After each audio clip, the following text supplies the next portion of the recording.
Yeah, we would like to talk with you about the interoperability between two different smart city labs. This is on the one side the lab from Telecom Italia from my colleague Roberto Gavacci, and the other one is from the Telecom Innovation Laboratories from T-Labs. And so short introduction from my side. Roberto will do it later on during the presentation, and I will also later on call one of my colleagues because we're also doing a live presentation here. So first of all, basically Roberto and I met at different instances since the past 3 or 4 years, and therefore we came to the idea, why don't we try to overcome one of the obstacles of smart cities, and one of the obstacles of smart cities is definitely the topic of interoperability.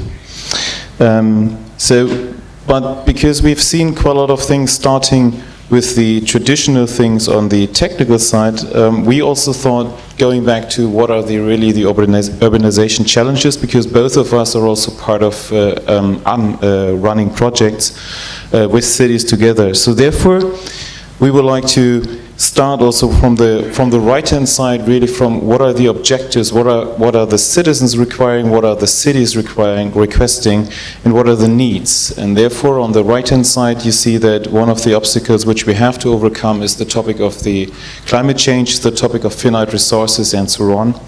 And in conjunction to that, we have the situation that we have more and more cities are growing, so we have the topic of urbanization, and that comes to the little part here in the middle. Most of the cities I have seen, wherever I've been, have one problem, and that is, for instance, traffic. So one of the questions they have to overcome is the question on how can they manage that with the help of the digitization, so the digital part, and what they require to do is to be more efficient, and therefore I like to use always this word of DG efficiency, so digital efficiency. This is one of the obstacles to be overcome, and all of this, and this is something you all know, in real time, which is another very concrete action which they like to have, especially in cities. On the left-hand side, that's the other part. We have more and more devices in the so-called Internet of Things, and we also tackled this morning, that there is also on the other side, which is important for the companies involved, there is also money inside the whole thing. So if we continue here, the other thing is, what are we talking about? So we're talking about this digitization towards digi efficiency. I will come later on to also to another part, which is digitalization. I'll explain that later on. But important here is on the one side that we talk about the digitization. We have all these topics of big and open data. We have more and more information, and the biggest question is, which is currently really a core topic for cities, and especially also for smaller cities, how to connect the silos, how to do this so-called horizontalization. And to get there, there is also, because also Svet is here somewhere in the room, I guess, that is something which was also kickstarted by the European Innovation Program, by the EU, where we work in the SEC, in the Smart Cities and Communities area on the different pillars here, and you see on the left-hand side that 3 of these pillars are the core pillars which are also used for the Horizon 2020 project. This is on the one side the topic of mobility, the other one is building and energy, and the other one is about the integrated infrastructure, which touches in focus also the topic of an urban platform and how to connect all the different silos. And therefore, on the right-hand side, you see also that the EIP goal, when they initiated this initiative, which was also then assigned with a so-called memorandum of understanding, where the core part was really how can we help the cities to let's say get information about how to do and how to interact with different partners in the industry in order to create such an urban platform, because that is, as I said, horizontalization is key in order to gain the treasure of data. That was one of the core questions. How can we accelerate for cities, also for smaller cities, especially this point? And therefore you see down there the memorandum of understanding, and on the right-hand side, I'm also the co-chair of the Dean with the Smart City Standards Forum, and within this Standards Forum we also introduced the so-called Dean Spec 91357, which is also going into more detail about the open urban platform, and especially there it was interesting to sit together with cities and one of the cities, they raised their hand and said, it's nice that you all sit here, but we have one question. What shall we buy? If you tell us buy or have an open urban platform, what shall we do? What is it? How can we overcome this problem? And how do we make sure that we are, at the end of the day, interoperable? So therefore, I think I just wanted to open the floor here in a different perspective, so also with the perspective of the city. And now I hand over to my colleague. Okay. Thank you, Joachim. Good afternoon. I'm Roberto Gavazzi from Telecom Italia, and I am Senior Project Manager in the Innovation Department. I'm responsible for the IoT Open Air Lab. I think some of you were there in June in the Smart M2M meeting, and so some of you, maybe few, visited also the lab. So in my part, now we enter in the labs, because we have here 2 labs that are operating. And I start with the description of the IoT lab we have in Torino. I will start with an architecture. I apologize for this. You have seen many architecture today. But we are all technological people, so I think it's better to start with the architecture. Then I will show you some photos of the lab that is a real physical environment. We have a reference platform. For all the services we implement in the lab, we have a reference platform. And you can see on your right hand side the 4 colored circles. This is our reference platform. The yellow one are the smart devices. Smart in a city can be a lamp pole or a smart bench or whatever, semaphore, a vehicle, a car. The red one are the networks. On the networks, I don't want to take too much time, just a couple of words. For the IoT, I think we as operator were a little bit late in covering some specific requirement of IoT. That's why in the last 2-3 years, on the market, we saw ad hoc solution, short-range solution, sometimes proprietary, sometimes with the trial of standardization. But, as we say in Italy, better late than never. We noticed that this was an issue, and so there are the cellular IoT technologies specified by 3GPP, in particular narrowband IoT and LTE-M, on which we are, of course, focusing our effort, our budget, our everything, because they are standard. I know here we are in the temple of standardization, but sometimes during the visit in Open Air Lab, speaking with the stakeholders coming from different worlds, like for example utilities, municipality, they are not so expert in ICT. So I usually explain why they have to use standard networks. At least that's my opinion. And I make a couple of examples.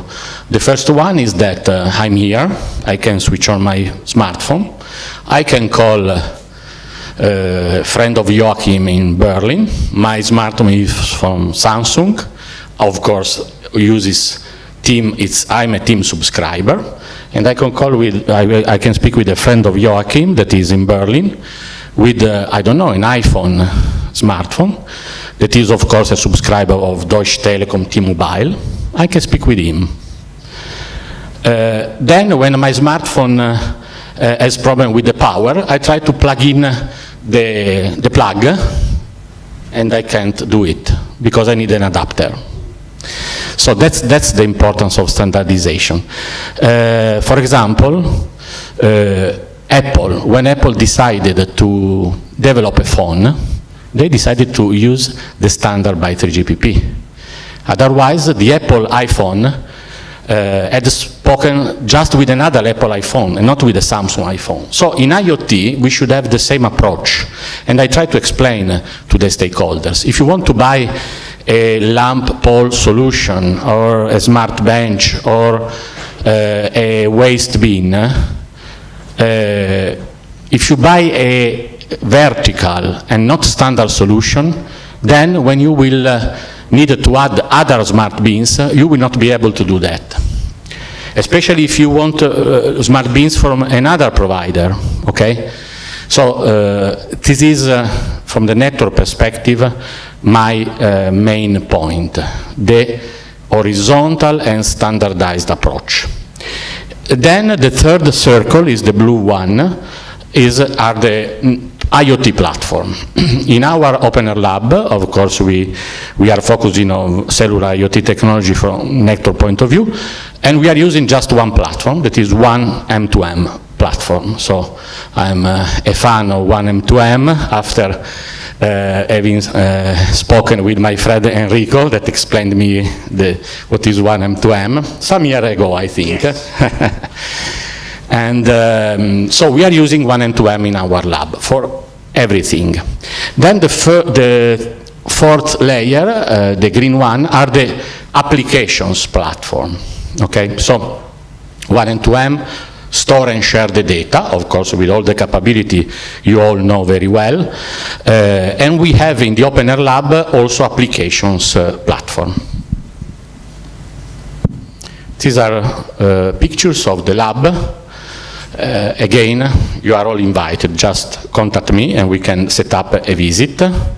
So we have smart benches, we have smart metering solution, we have electric mobility and smart parking solutions, smart lighting solutions, pollution measurements, and so on and so on. All integrated with an horizontal network layer and with the one machine-to-machine platform. In the Open Air Lab, we are also using one machine-to-machine for Horizon 2020 funded projects. In particular, we are directly involved in 4 projects. That is, one is Replicate Smart City, I would say, a Replicate Smart City project, with 3 cities, large-scale pilots, Firenze, Florence, San Sebastian, and Bristol. Then we have Autopilot, that is more a ITS, I would say, smart mobility project with many different cities. We have Monica. I will present something on Monica specifically in the next slide. And we have C-Roads, that is again a smart mobility project. All the data that are produced in this project, they are in different stages of the development, will be collected in the one machine-to-machine platform of the Open Air Lab. So, this is the Monica, just a few words about the Monica Horizon 2020 project. We have 6 cities, Bonn, Hamburg, Leeds, Torino, Copenhagen, and Lyon. And the objective of this project is, let's say, focused on crowd safety and security in big events, and the sound noise, I would say, monitoring and control. For example, in Lyon, we will use our solution for the Fête des Lumières and the Nuit Sonore. In Torino, for the Kappa Future Festival. So these are events usually in a certain time frame, not always ongoing, okay? And in this Monica Smart City platform, one of the modules of Monica Smart City platform is our one M2M, always the same, that is based on open source, Mobius Ocean, always the same platform of Open Air Lab. So I will pass the microphone to Joachim. Right, thank you. So the same as you can see here is it applies also for us. So at the Innovation Laboratory of the Telecom, we also thought about then how can we support, because this is also our thought here, how to do integration on the one side, but also innovation. So therefore we have a similar approach as you have seen here in many slides already. So we also think about how can we combine all the different, on the one side technologies, but on the other side also the different applications. So therefore it is important for us also, what does a city need? Does it need to have one lighting system, or would they like to choose? They would like to choose. So therefore, this is one of the things we are trying to have a look at. So which kind of lighting systems, for instance, are there? And this is then the point, how can we provide interoperability, and how can we show, okay, you can take lighting system A, B, or C, or whatever. We are able to provide you with the service you would like to have, and also we can put it onto a platform. I think this is the basic thought which runs through all the things what we're talking about from a city perspective. And this is also one of the obstacles why I said, for instance, I talked about digitalization. So digitalization is also then the question on how and what is the effect on the society, or in this case, for instance, on a city with respect to digitization, which is the Internet of Things, which is simply sensors and so on everywhere you can think of. So this is for us the idea which we have. How can we support on the one side the digitalization part, the technical part, but also how can we move into the digitalization part? Here, this is really a lab character, so we have done quite a lot of these things inside. We are currently in negotiations with the city to do a real lab, so this will be upcoming. But also, as you can see here, we have a variety of different sensors and so on in place, and we are trying to mix and bundle them together. And also I would like then to present or to talk about one of the projects where we are trying to verify interoperability via 1M2M. This is the MySmart Life project. This is one of the 8, no, in this case I think right now they have already chosen the other ones. I think now it's 11 Lighthouse Smart City projects of the EU Horizon 2020. We are partner here together with the city of Hamburg. As you can see here, within this project, we have 3 lighthouse cities. This is common to all of these projects, but we have 4 follower cities. The lighthouse cities are Nantes, Hamburg, and Helsinki, and the follower cities are Palencia in Spain, which is missing here, unfortunately, I just see it, Rijeka in Croatia, Varna in Bulgaria, and Bydgoszcz in Poland.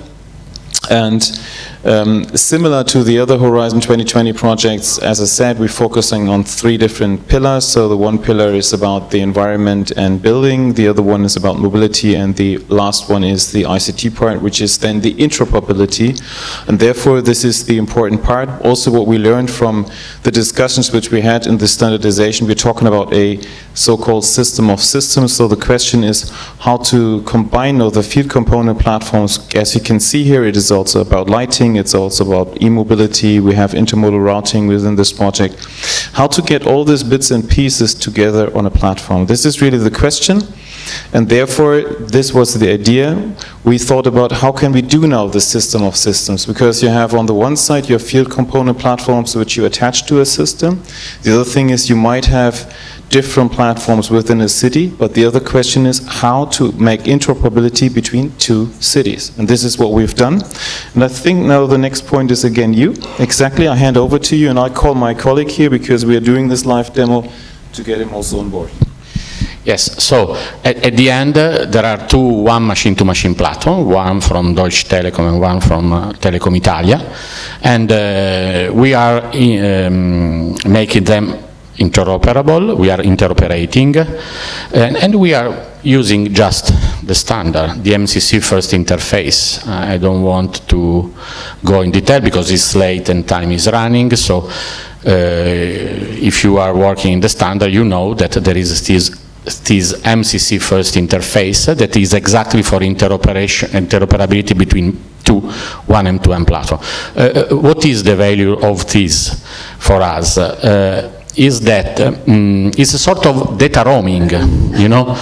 I am a driver in Italy, and I cross the border. I go to Austria. And I am a subscriber of the, for example, the Telecom Italia 1M2M platform. And I'm getting data from about the traffic, about weather and whatever, from the Italian platform. When I go in Austria, I need data from the Austrian platform. But I don't need to be a subscriber of the Austrian platform, because there is this sort of roaming. I can continue to be a subscriber of the Italian platform, but I can get data using MCC first interface, even when I am in Austria, when I am in Germany, everywhere. I think this is very important. Of course, we will expand this to the semantic interoperability. We have spoken a lot about this. So I think we can go with the demos. Just to say that's what we call an MCC prime. Excuse me, MCC prime. Sorry for the... No, does not confuse people. Yeah.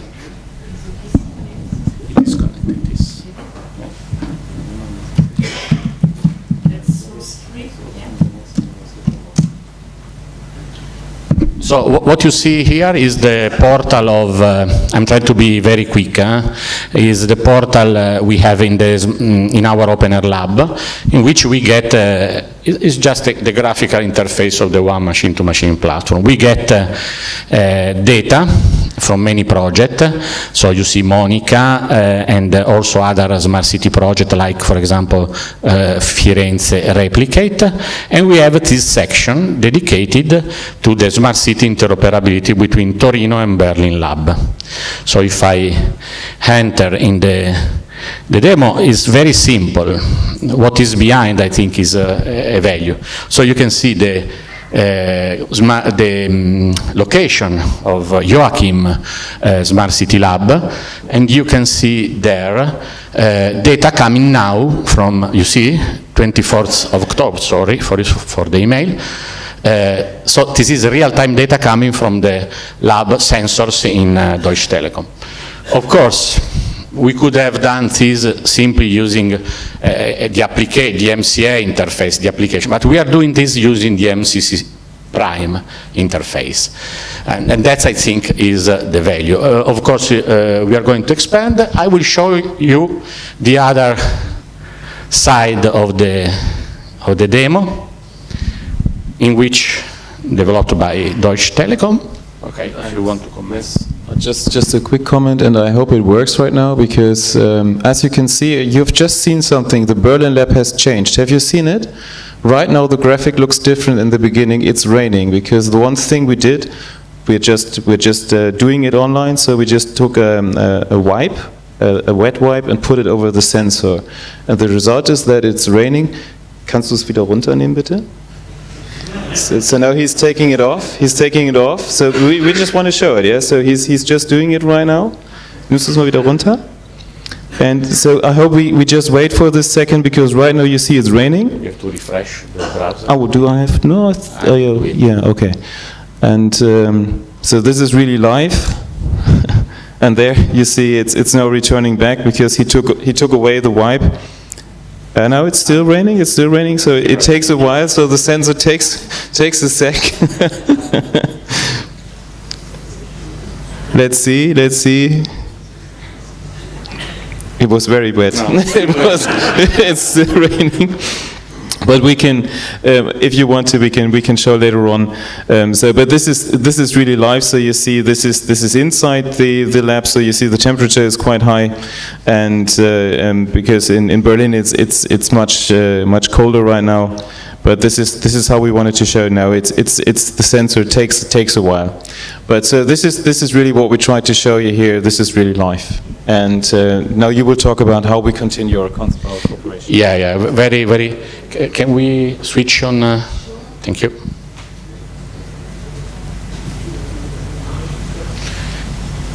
Very quickly, of course, we are going to. This is just the hello world, let me say, but we will try to really have access to a lot of data from Deutsche Telekom, and they will have access to. Now it's again. Yeah. Now it's Okay, now humidity decreased, so it's not raining anymore. Okay, so increase the interoperability, and of course moving also to semantic interoperability. So just a final message. We think that one machine-to-machine can be the IoT standard for IoT data exchange and provisioning across Europe and worldwide. What we I define maybe in a superficial way data roaming. So we proposed a federated approach model. That is what we implemented with the Deutsche Telekom. So between Italy and Germany was easy because we both are speaking the same language, one machine to machine. Maybe there are other countries, as we have seen also from other presentation, that have different type of solutions. In this case, of course, we need to develop interoperability adapters. So our proposal is not to have a centralized, unique platform from sharing data, but is for a federated approach. And we found that one machine to machine is a very powerful tool to move toward this federated approach. So I think we will stop here. So thank you everybody from me and from Thanks very much. Yeah. Joachim, and we are Thank you. Just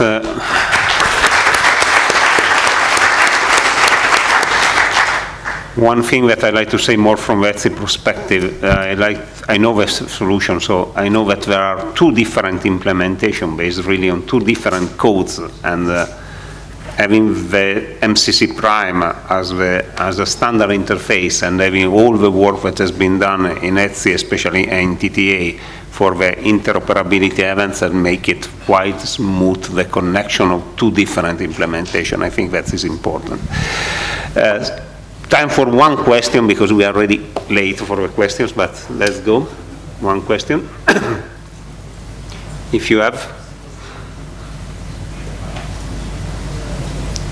Yes, please go. Hello. Regarding the IoT data roaming, how can you generate revenue between two applications that communicate with two different IoT platforms? Did you thought about some use cases? okay. I will. Or it's confidential? Well, the use cases are smart city use cases, are connected cars use cases. So if you have a connected car that is just an example, that is moving, and it's going from Italy to Austria, and you can continue to provide the service. Of course, this is a value for the service provider, and I think everybody can have the willingness to pay for this value.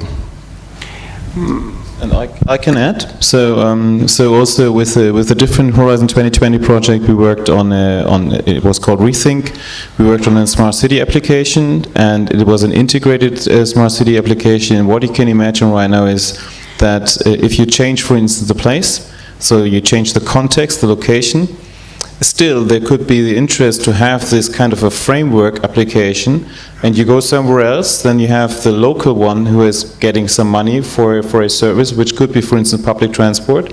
Or if you return back home, then the home party is receiving the money. So therefore it could be, regardless that there is maybe no, that you have an, let's say in this case, an indirect business model, if you understand. So the point is, you have on the one side locally a business model, but you can have it also abroad, and therefore the interlinking between different parties who are working together to make the service run for the customer, that could be the answer to your question.